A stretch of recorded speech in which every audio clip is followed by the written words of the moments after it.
Hi, I'm Valerie Espinosa, your Public Regulation Commissioner. I'd like to welcome you back to another edition of our program. Today with us we have a very distinguished guest, a friend of mine, and he is running for Lieutenant Governor. His name happens to be Jeff Carr. And I have met him a time or two or three here and there. I have seen him working hard. I know that this gentleman here was elected to the Public Education Commission. Now let me tell you a funny joke before we even start about this. Okay.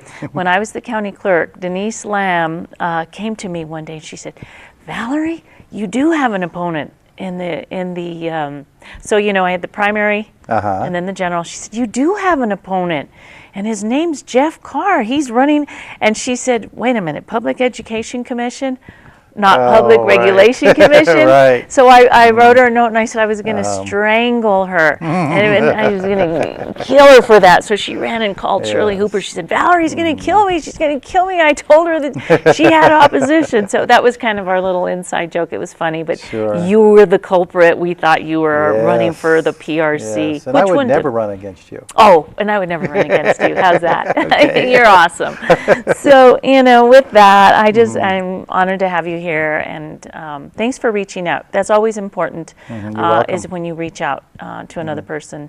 And so anyhow, I just want to know all about you, and then we'll talk about your position running for the Lieutenant Governor, what the Lieutenant Governor's position entails. Sure. But first of all, we want to know all about you. I want to salute you. You're a veteran. My sister's veteran. To all the veterans, I have the utmost respect. And thank you.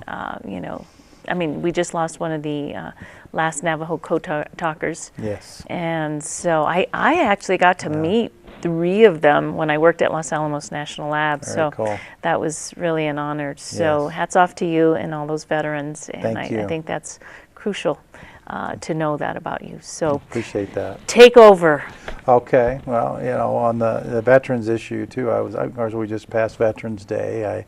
I was honored to attend the dedication of a new veterans memorial at the Taos Pueblo, and I've been to many veterans memorials before. It's a very, very special one, and a very special ceremony where we walked around the Pueblo. There was drumming and singing. The color guard was different, and it was very nice. You know, most people don't realize that Native Americans, as a percentage of their population, have served in the military more than any other ethnic group, and right after that is Hispanics, and then in that mix, New Mexico has more veterans as a percentage of their population than any other state in the country, which tells you, I think, something special about Native Americans, Hispanics, and New Mexico. You know, that they want to serve their country, that they believe in that service, and how important it is. And yeah, I've been endorsed by the Veterans Democratic Council and other groups, and I've never really worn that on my sleeve before, you know, but they gave me a hat, and I've never worn a hat before, and it's you know, all veterans are different, and sometimes it's difficult to go to ceremonies, and sometimes it's difficult to just say, yes, I'm a veteran, you know, because you're afraid what questions you might get asked, maybe, or, you know, and so, you know, I've been shy about it in the past, and my veterans friends are telling me not to be shy about it, so I'm not going to be shy about it anymore. I've always been proud, though. That's for sure. And you better start wearing your hat, because you're going to need it when you're out there campaigning in the hot sun. That's true. And I did bring it today. I didn't know if I'd wear it today. Well, I don't know if it'll match your shirt, but it may not. It may not, you know, your nice suit there, but you can put it on when you walk out in the hot sun. It's a beautiful day today, and I love this weather in November. It's cooperating. Yeah. So what made you decide to run for Lieutenant Governor? Well, you know, I've just retired from 27 years of teaching. That's important history. Too.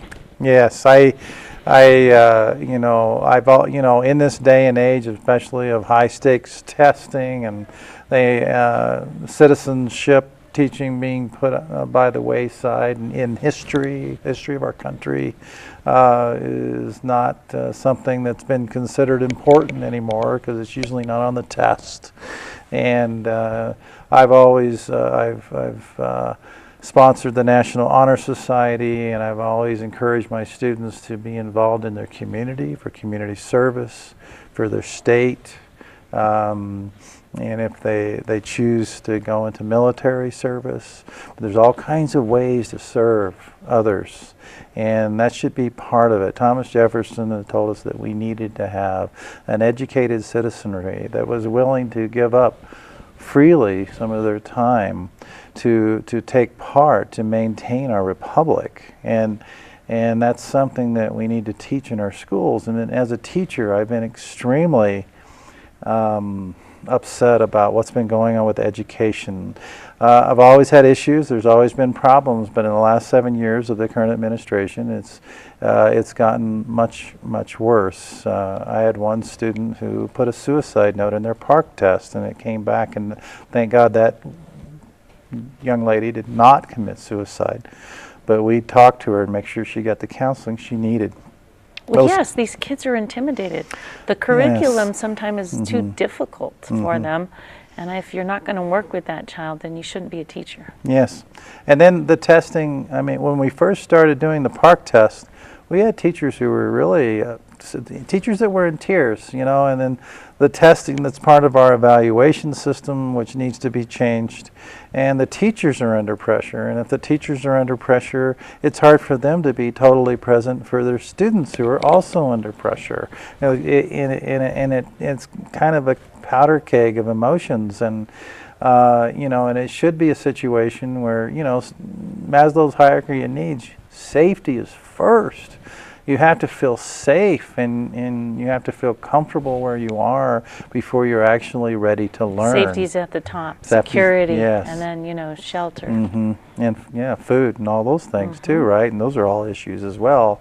And so, you know, that's the first thing we can do. We can cut off that $100 million that we spend on PARCC testing, that just goes to the profits of a big corporation and has no educational benefit to our children. We get the test scores the next year when it's too late to do anything about it. When they've moved on. Yeah. We use short cycle assessments, which are cheaper, much cheaper, and we get the results immediately. And then we can say, oh, this kid needs more help on reading, this kid needs more help on this type of math, and very specific issues, what they need. And of course, teachers should be constantly assessing their children to see what they need to work with them individually. And that's the job of a professional educator. And yeah, the teachers don't get paid. Well, what is the deal there? They leave their professions and go work elsewhere because they're not getting paid.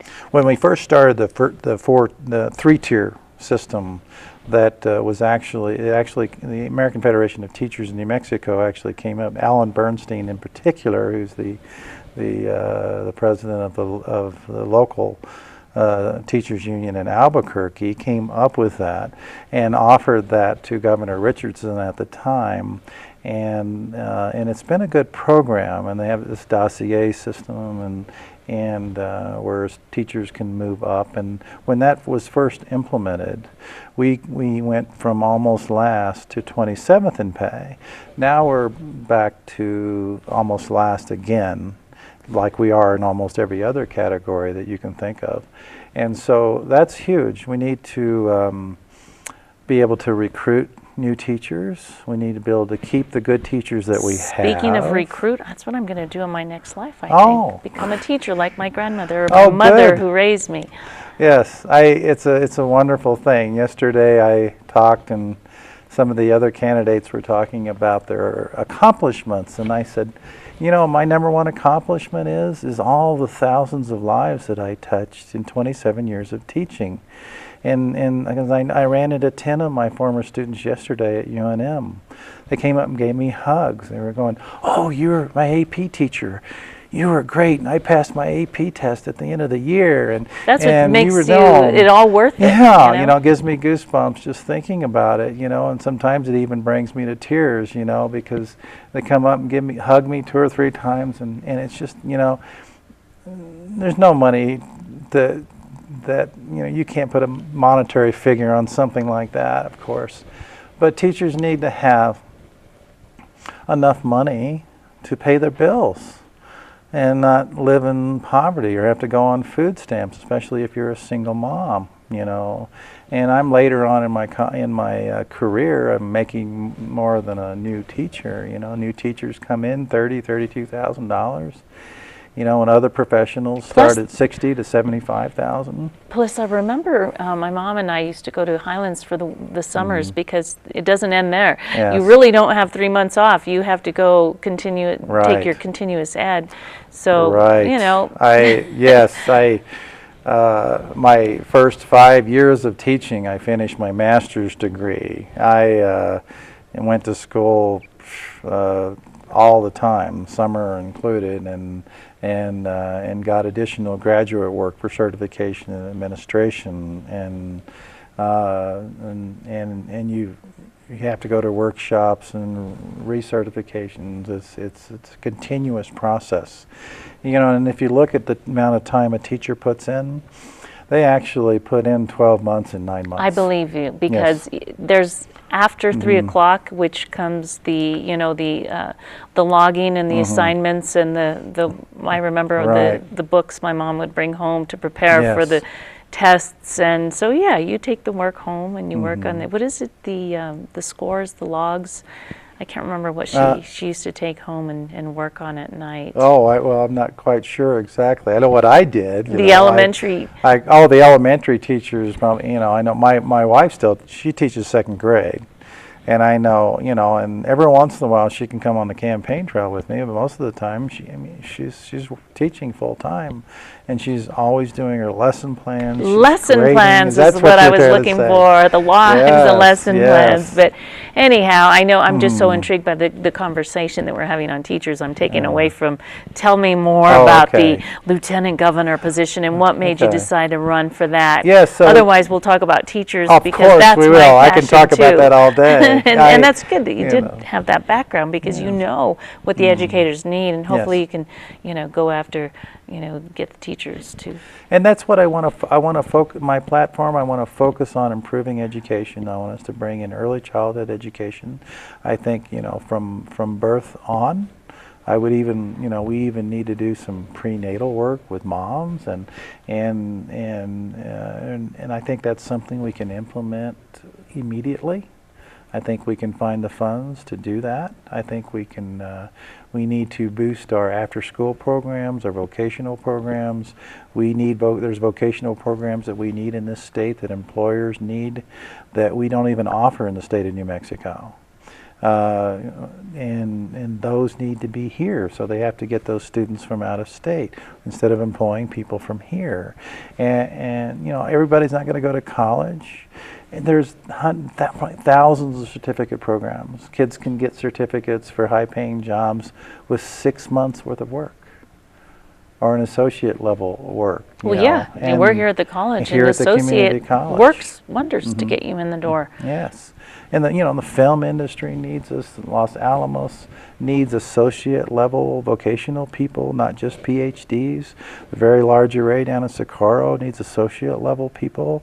They have no problem getting PhDs, which is great. But they need people at those levels more than they need them at the higher levels. And we've got people here who can take care of that, who can do that. We just need to have the programs for them, and we need to keep our kids in school. And there's one thing that doesn't cost a thing. It's dignity and respect. Something this current administration doesn't seem to know anything about, even in regards to members of our own party. And we can't be disrespecting teachers and professionals and anybody, police, firefighters, all the first responders, nurses. And at the same token, on the level of a classroom, our kids need to be respected. They need to be shown that they're loved and they're cared for, because at that point we know it makes sense, makes common sense. But scientists have discovered that the neural pathways open up once that love connection is made between the instructor and the student, so that they're now ready to learn the curriculum that's being offered. That connection has to be made first. That boils down to anybody. I bet you're right. Because no, I'm serious. Because my mother, like I say, was an educator for over 37 years. But I substituted right out of high school, and that was kind of awkward. But there was a shortage, and so she put me to work. So I substituted in high school. I just graduated, and immediately I just treated them with the ultimate respect. And instead of them being distracted and not paying attention, they were totally focused. You're a natural. So it worked. You like make a charm. that connection immediately with people. I see you do it all the time. Well, and that's so important. I'm the one that talked my wife into going to teaching, because I saw how she operated. Her degree was in journalism. And everyone needs a journalist. And that was good. And she's excellent in communication and all those things, but she was great with kids, and I said, oh my gosh, you should be a teacher. And now she's a level 3 teacher. She just finished her national board certification. She's just well respected in her profession. And she loves it. And she loves it. She loves the kids. She doesn't love all those other things we talked about, but she loves the kids, and you have to continue to do that. And I miss the kids. I've already been back to visit them. See? 4 times this year. Well, you want to be an influence. You want to influence them and let them know that there's nothing they should be afraid of. Right. Otherwise, goodness, heaven knows where we'd be right now if we had, if we didn't have that fear when we were younger growing up. But that would be a good way to, just get to the kids' core to say, hey, don't be afraid. That's what I try to tell my granddaughter. And going back on that subject, you brought up some things about the testing. Whatever happened with the 3rd grade reading? That died in the legislature. Talking about, where they were going to hold the students back. Yeah, well, my granddaughter, how do you like this? She worked as a page, and they asked her in the house, they asked her what she thought of that. And I was afraid of what she might say, because she's very outspoken like me. And she said, kids know how to read by the 3rd grade, Grammy. And, it's like, and that's what she said to the legislator. She looked at me, and she's got the floor, right? Yes. People know how to read in the 3rd grade, so that's not a factor. But I couldn't remember if it died or. Well, yeah, that was one of the governor's things that she tried to get passed, and I think that would have been devastating. Yeah, all everybody the data would have shows stayed that behind. It's has a detrimental effect on the children, and if you were to do that, we said, well, then you need to bring in reading specialists and people to help with those kids to make sure that they get what they need. Well, that's what we need anyway. Early childhood education, and the kids need all the resources that we're not providing for them right now, so we can get them there in the first place. And early childhood will do that. And increasing the funding and bringing in reading specialists and bringing in what the kids need will get the kids where they need to be. And unfortunately, yes, it costs money. That's why, if you're well-to-do, a lot of people will send their kids to a private school. What's the difference between a private school and a public school? Well, one of the biggest differences is the teacher-pupil ratio. And that's why you might pay $25,000 or $50,000 a year to have your kid go to school, so your kid gets more attention. Well, all of our kids deserve that attention. The one-on-one that they need. And the one-on-ones that they need. And even they need it even more, especially there are kids that are in poverty. Well, so let's go back to the lieutenant governor position. Okay. I know, I keep asking you. I'm taking away from it, not you. So I'm the one that's being selfish here by asking you. And just because I want to become a teacher in my next life, I'm taking advantage of this I can interview. See that. I'm picturing that. I'm just taking away from the whole thing. So, in the news you read a lot of things about everything going on, you know, whether it's these attacks against women, or it's about, you know, pay to play, or what is it? Did I say that right? Pay to play. And, you know, what are your thoughts? Are you know, if you win for lieutenant governor, you're certainly going to be faced with a lot of these discussions. And let me tell you a quick story that'll tell you how I feel about women. Of course, I was raised by a single mom. My dad died from his service-related disability from World War II when I was 4 years old, and my mother had to raise 3 boys. My mother was a Rosie the Riveter in World War II also, which I'm very proud of. I lost my mother about 1.5 years ago. sorry. But I'll make this quick. So I was 16 years old. I was driving, had my driver's license, and we stopped for gas. And we got our gas, and we got about 1,000 feet away from the gas station. I could see my mother was visibly upset. And I said, "Mom, what's wrong?" Well, the gas station attendant, they had them back then, pinched her on the butt. And I was like, "What?" I'm a big 16-year-old kid, not as heavy as I am now. And I whipped that car around. I drove up to the gas station. And when my mom got out, I marched my mother into that gas station, and I said, "You need to apologize to my mother right now." And he was like, you know, he was this, I don't know, 40 I don't know how old he was. And he goes, I'm sorry. I apologize, you know. And I was like. You were ready to deck him. I was ready to deck him, you know. It was my mom, right? And I think from that point on, you know, in that time period, so we're talking about the 70s. I'm 62 years old, and at that time period, many men, you know, I mean, you know, it was a very different time period, and from that point on, I always had a different idea. I said, I didn't like my mom being disrespected. I don't think women should be disrespected. I agree. And I've always tried to be the perfect gentleman, you know, and I continue to strive to be that. And that respect should go for everyone. But women have not been given that respect quite often, and that's something that needs to change. Good for you. Thank you. Thank you.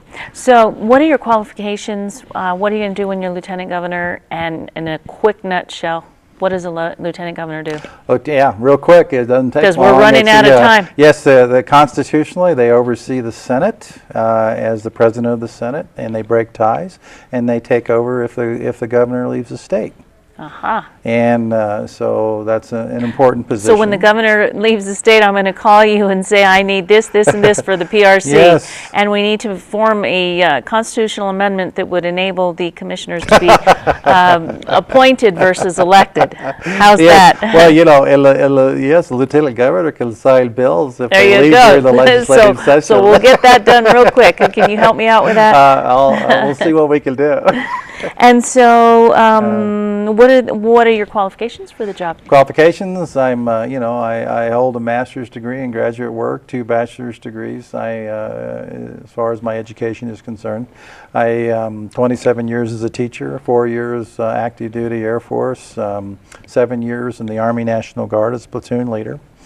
I served in the Public Education Commission, which is formerly the State School Board, for 8 years. I got off of that to run for this position. I also served as Mayor Pro Tem in my little town of Eagle Nest, and before that, municipal judge. It's pretty out there. Yeah, and I've owned my own business. I have been a stockbroker. I've been in commercial insurance because I got laid off from teaching twice during bad economic times and went into business. I did well.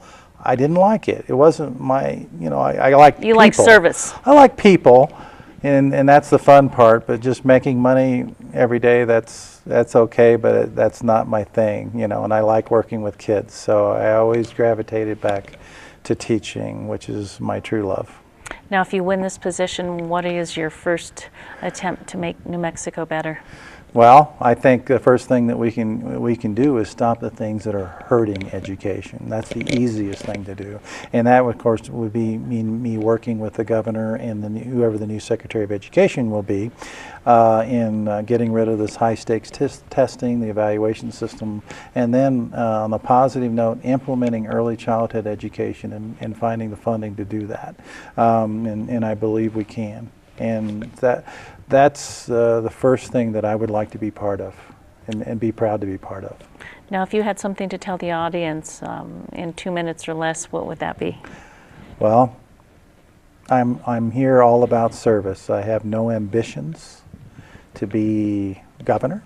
I have no ambitions to be anything else for any great political career, run for president or anything like that. I wish to give 8 good years of service to New Mexico, and then leave it to my daughter and all the other young people out there. Because as I told the UNM students last night, I would hate to go to my deathbed thinking that I left this world in the state that it currently is in, and I did nothing to make it better. And so I'm all about service. That's all I want. That's all I want to do. And if I get the You're opportunity, obviously I'd be ethical. proud. And Ethics is important, and transparency. Yes, that should be ethics the and focus of transparency. all. Yes. And we have a horrible problem with ethics and corruption in this state, just like we do all across this country. And I'm glad you admit that. And we can't afford to do that anymore.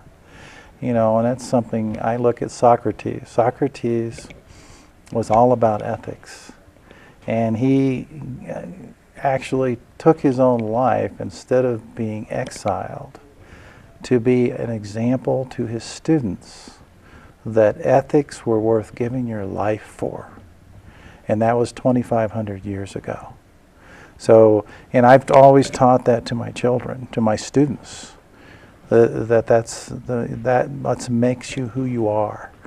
You know, there's no price tag on that. That's the most valuable thing you can have in your life and in your heart, is that you're a solid, ethical person and that you want to do what's right. Well, that certainly goes a long way with me. Okay. And Thank you. I want to thank you for being here and traveling to be here with us today.